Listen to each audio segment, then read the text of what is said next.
Hello, everyone, and welcome to the Optimistic Bites. And I am here today with my good friend, Adrian Reed.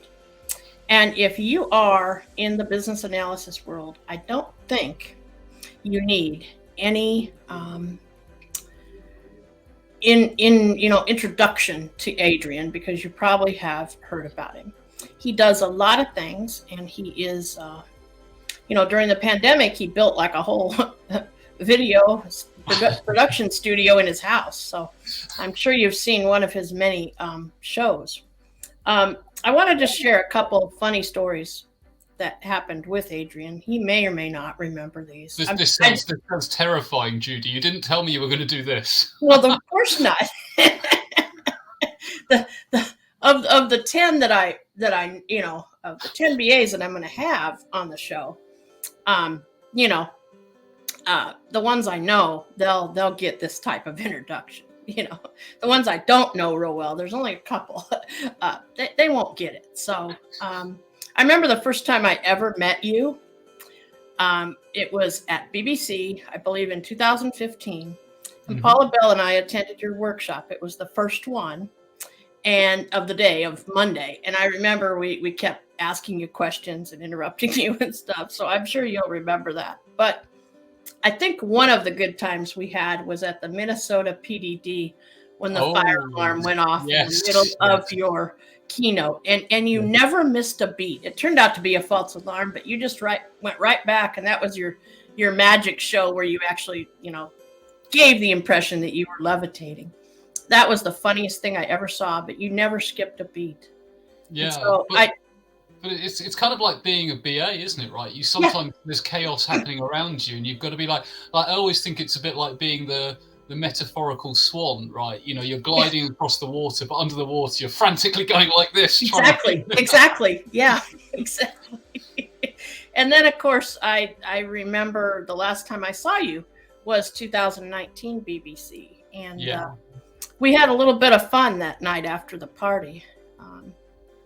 With a group of people in the bar, and so I'm not sure I remember that. Well, we're not going to discuss it either. It was a large group there were some things. It was fun. So getting to maybe the more serious part of the show, what do you feel are the biggest trends in business analysis in the next 5 years? Oh, Judy, that's such a good question and such a hard question to answer. I mean, I'm always a bit wary of making predictions. And if you ask me this question tomorrow, I'll give you a different answer. But I'll give you kind of what's on my mind right now. And I think there's going to be an increasing focus, or there should be an increasing focus on end-to-end journeys, right? And probably everyone listening to this is thinking, well, we do this as BAs already, right? We might not call it, we might look at an end-to-end process or an end-to-end series of interactions or whatever. But the reason I say this is I see in some of the work I do that there's often a focus on products, and perhaps you might have a product owner. And there can be huge benefits in that, but the danger is you end up compartmentalizing everything. So, to give you a crazy example, if you had a product owner for an invoicing system, right, an IT invoicing system, and it's like, well, you can make that the best invoicing system in the world. But if the people who are selling the service at the other end haven't got the contracts with the clients, if they haven't got the purchase orders, then you can send the invoices really efficiently, but they won't get paid because you haven't got that end-to-end, sort of order to invoice process and set of processes and journeys. And I was thinking about this the other day. I was thinking, like in a hospital, I will probably never be a user of a clinical record systems like an electronic patient record system, but if I ever have to go to hospital, I'll be impacted by that system, that product as it might be called. And do I care that the ambulance service is using a different product to the to the clinicians in the who are in the surgery? Do I care that Sure. the medical imagery product is different? I as a patient, I don't. I just want to be made better.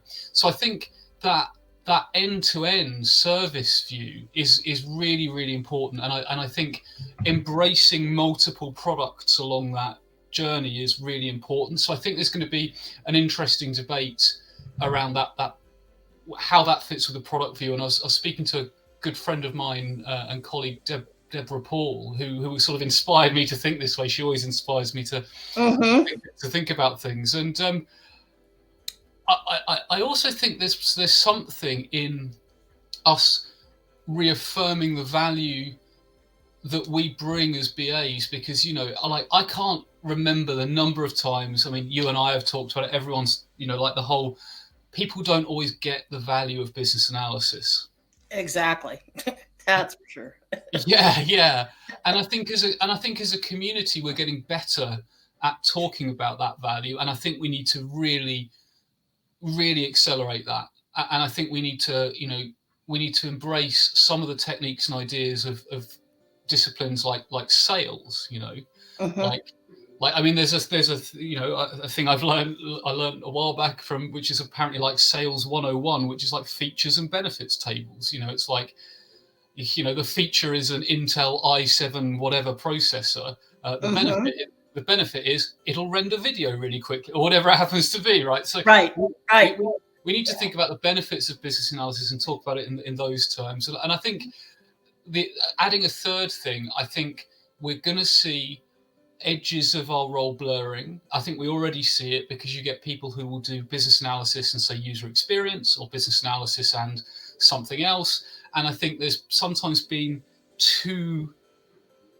we've tried to put a box around ourselves sometimes. And I think it's time for that box to go, and for us to sort of kind of let go of that comfort zone and say, actually, what's best for the recipients of change. Does it really matter? Like the boundaries are only there because we created them, and we can we can take those walls down as easy as they were put up. Exactly. A business analyst should always think outside the box. Totally. In fact, our buddy Danelkas, who is actually on right now with us, she always said that she burnt her box a long time ago. She never thinks inside the box. So, that's one of those things. I totally agree, too, about the blurring of roles. I think it's going to be more about business analysis rather than the title business analyst. Completely agree. And for me, the title just doesn't matter. I've seen people who have a completely different job title, and sometimes people don't even know they're doing business analysis. And exactly. And those are the people I get really excited about talking to, because it's like, you're like, look at all this stuff, look at all these resources that you've, and like, welcome, come in. We're welcoming people. Yeah.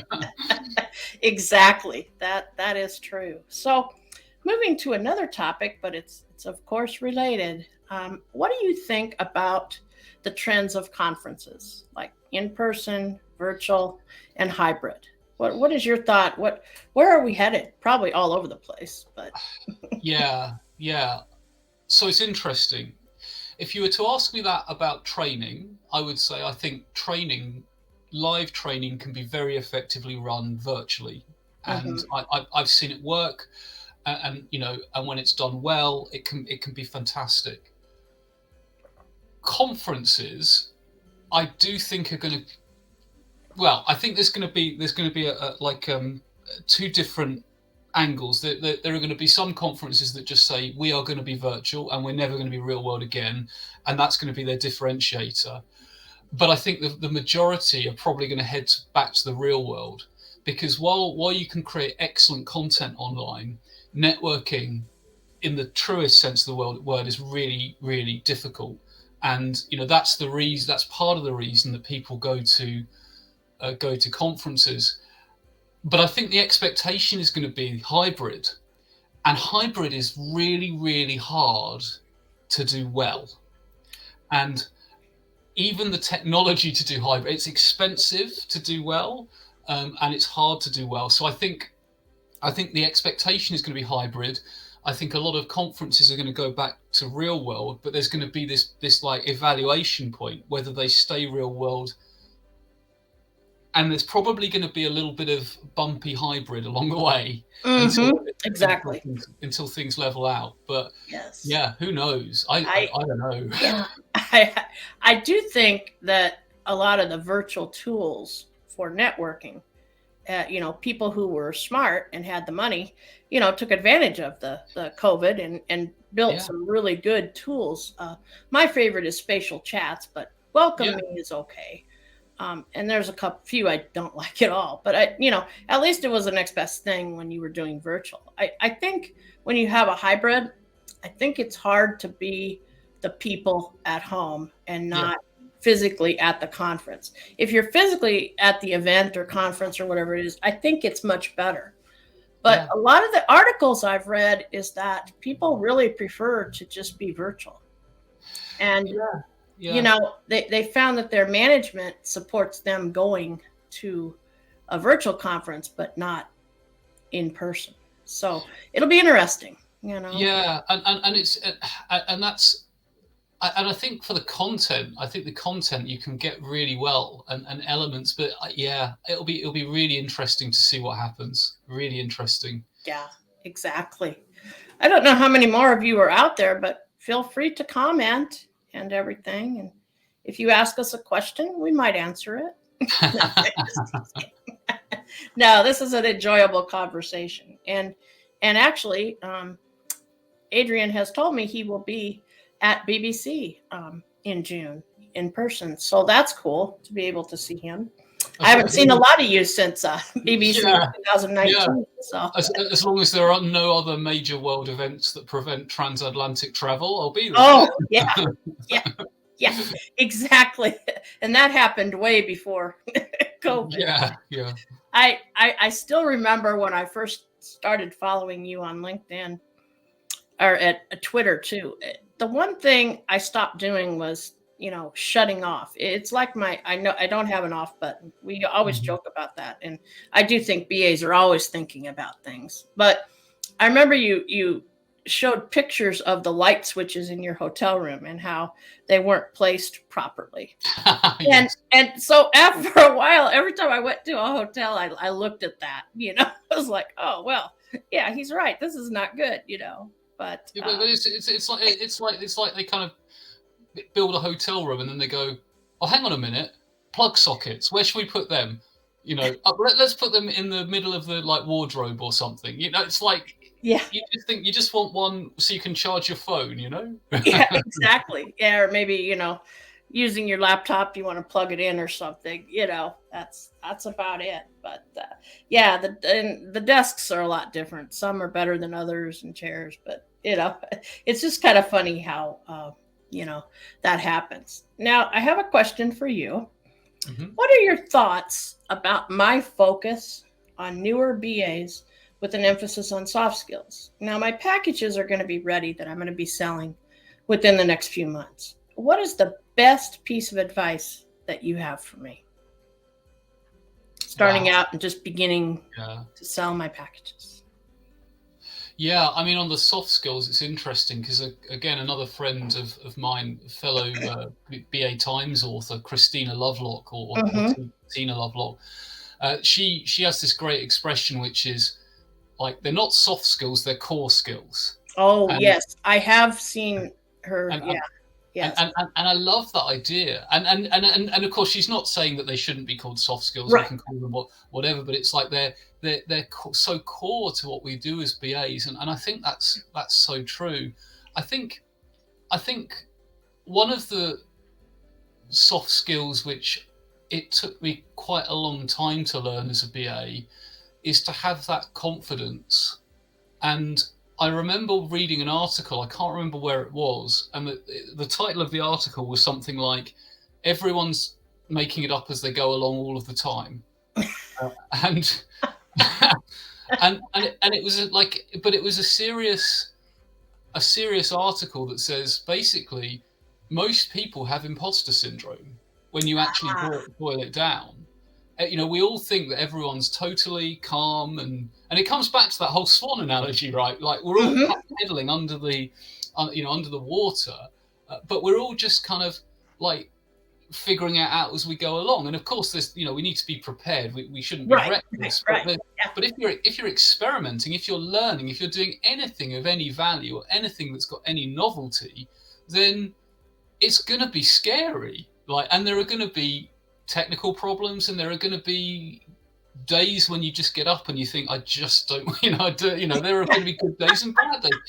And I think if I was speaking to a new BA or someone who was seeking training or was looking at getting one of your packages, I think that whole don't underestimate the value you can bring as a fresh pair of eyes, even if you've never done the job before, even if you're fresh out of college. I think sometimes people mistake number of years in a job with experience, and the two for me are quite different. You can have someone who's got 2 years in the role who's got far more experience than someone who's got 10 years because of the breadth of stuff they've done, or because of the lived experience they've had. Maybe growing up they've had a different experience which has given them relevant life experience. So I think I meet people who are fresh in the role who I just think, my word, you're awesome. We need to be here. And I have this. We need to be hearing from these are the people, right, who have probably got the ideas that are, we're going to be talking about next year and in 10 years time, right? So. Yeah, I don't know if you saw the one comment on the screen, but Walter commented that that serendipity might be a hybrid. Yeah, well, I didn't see that, but it's coming back. I must have hit the button now. Serendipity may do. It's Oh, and by the way, if anyone's ever talking to you about hybrid technology, my question to ask to check whether they know anything about technology is just say, how do you get mix minus with that setup? Right. And for those of you that don't know what mix minus means, you're very, very lucky. But mix minus is essentially, you have to get a clean feed. You have to get a clean feed to everyone, so you don't get feedback type of thing. So because anyway, that's me going into a tiny bit of research I've done. That is funny. I was really encouraged because about a year ago I was cruising LinkedIn, and there was a study that had been posted from a company, and it was like recent 2020, and it caught my eye because it said that in today's world 69% of the employers are focusing on soft skills and not the hard skills, because they can always teach them the hard skills, their tools, their technology, even their business, if it's insurance or finance, but they can't teach them how to, work with people and communicate with people. And it only makes sense if you're facilitating requirements. You have to help the people help you help them. I know that sounds, confusing there, but it's true, and you have to, of course, talk them down from when they show up with their problem and their solution at the same time, because as we know, it's not always the problem. There's a total different problem. Absolutely, and I do think that ability to have the really difficult conversations, but have them respectfully, have them with the confidence, and sometimes not. You have to not back down. If you're really sure that something needs to be properly considered, sometimes you have to really keep going, and people won't always thank you for it. Exactly. Initially, they will. They will eventually. They will eventually, but it can take a while for them to realize that no, actually, if we'd have done that, we'd have been, we'd have just burned a whole load of cash. Type of thing. Exactly. Yes, and there. I remember one project I was on, and our stakeholders were not shy about telling us when they were unhappy, shall we say. And we all kind of grew old together, because I supported the same area like probably 20 of my 35 years. So you get to know somebody. And one time we had told them, you don't want to do it this way, you want to do it the other way. And they said, no, no, no. Well, let's just say we got like 6 dozen cookies one day with their sheepish groveling to say, can we like do it your way? Yeah. Yeah. You just had to chuckle at that. That is just so funny. I think the best thing that I learned from a couple BAs, and I don't think they even knew they did it really well, was to try to treat every person like they're the only person in the world at that minute. Yes. And if you do that, you will have them. And also, I always tried to get to know my stakeholders as a person. That doesn't mean you suddenly become best friends and go to lunch every day and stuff. But if you do that, you ask them about their children, or if they have a tennis racket at their desk, or, just the little touches that a lot of people don't think of. That goes a long way if you have something go south, Yeah. And I think the other element that always strikes me is that change is scary. Exactly. We're in the business of change. And quite often, sometimes the first time we meet a stakeholder, they might be skeptical because they're like, who is this person? Right. And one of the things I've got quite good at doing is, and I'll actually ask the question. I'll say, do you know what have you ever worked with a BA before? Do you know what I do? Because and quite often they'll say no. And then, exactly. And then you can have a really nice conversation and say, okay, well, look, what I'm here to do is, actually, I need to understand how your process works because we're going to make it better, and possibly that might involve changing your IT system or whatever. And then it can dispel the fear, because sometimes people think you're there to make them redundant or something, or check the quality. It's like yeah, exactly. That's very true. Very, very true. What do you want to talk about with your business? So this is your time to self-promote. Oh, wow. That's very generous of you. So, I think, my company is Blackmetric, so you can go to blackmetric.co.uk or blackmetric.com, both work. Specialize in delivery of, engaging business analysis training. If you've got a team of BAs, we can definitely train a team of BAs in various topics and work on any time zone. That's one of the great things about virtual. In fact, next week I'm on Eastern time zone for at least 3 of the days, so I do a lot of time zone shifting. And we also do consultancy, and I have colleagues I bring in for various bits and pieces. There's lots of free content on there as well, including BA Digest, which is a free 60-page PDF magazine.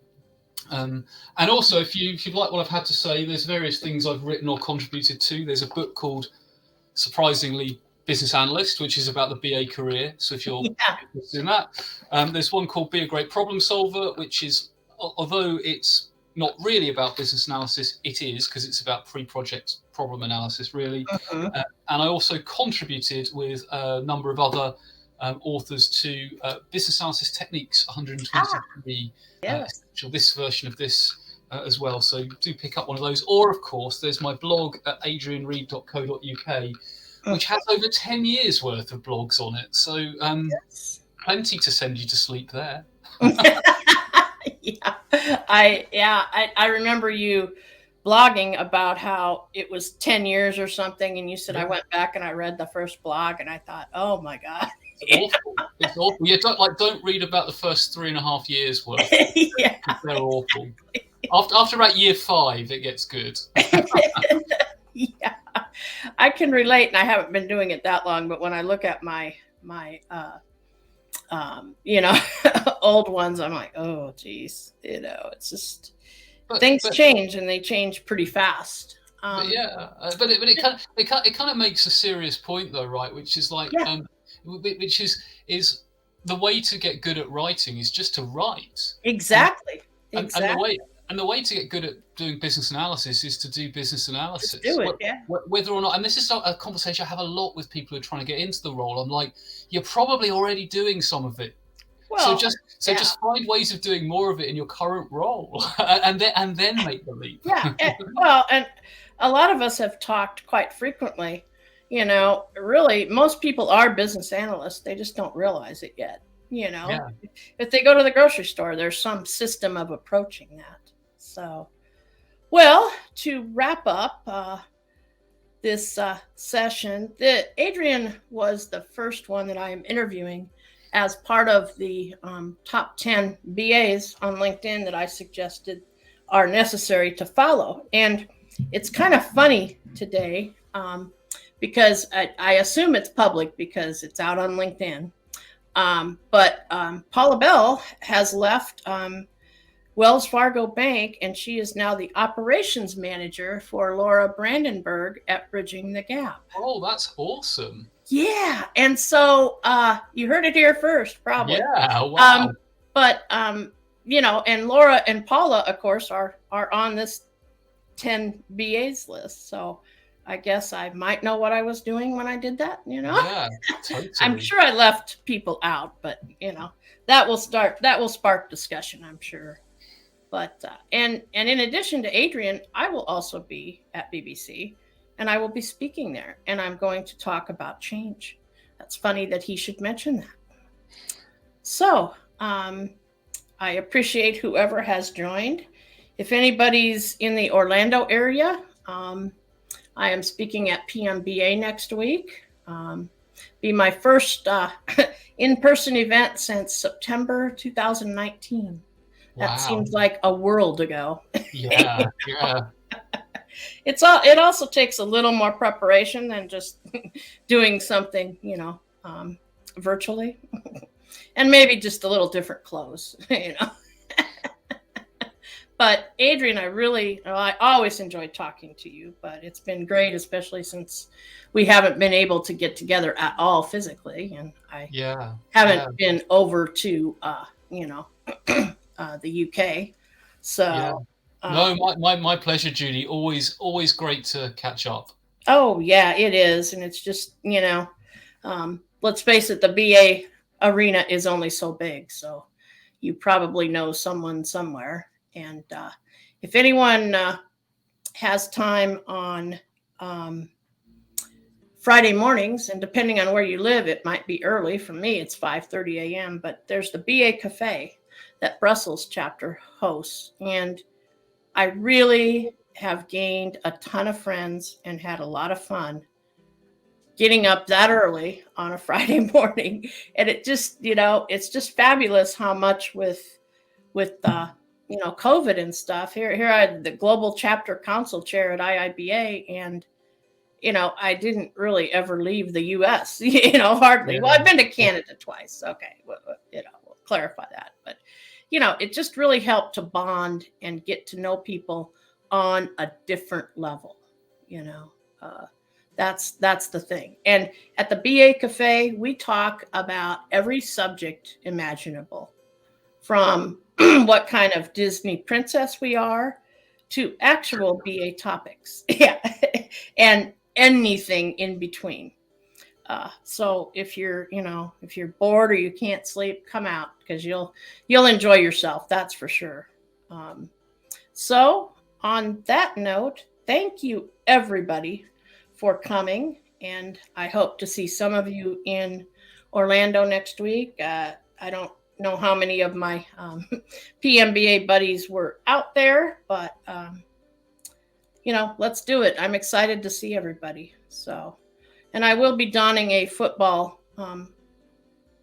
outfit just because Amy may tackle me like she tried to at BBC. So, for my own safety, because I could trip and fall myself and get hurt. So, but we got Cathello from South Africa checked in. Hey, Cathello. She likes to talk with both of us. So, all right, everybody. Thank you for joining. My next one, you know how it is trying to get these BAs to schedule something. Adrian was right there, boy.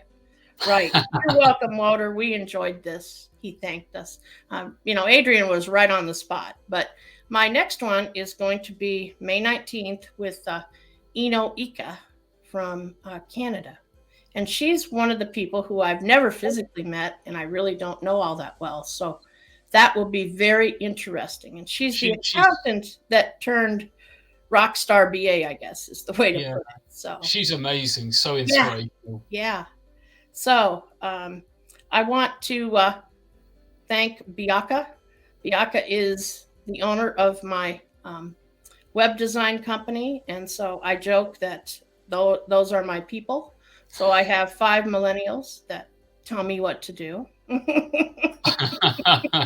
All right, everybody. Have a nice weekend. Bye. Thanks, everyone. Bye. Mm-hmm.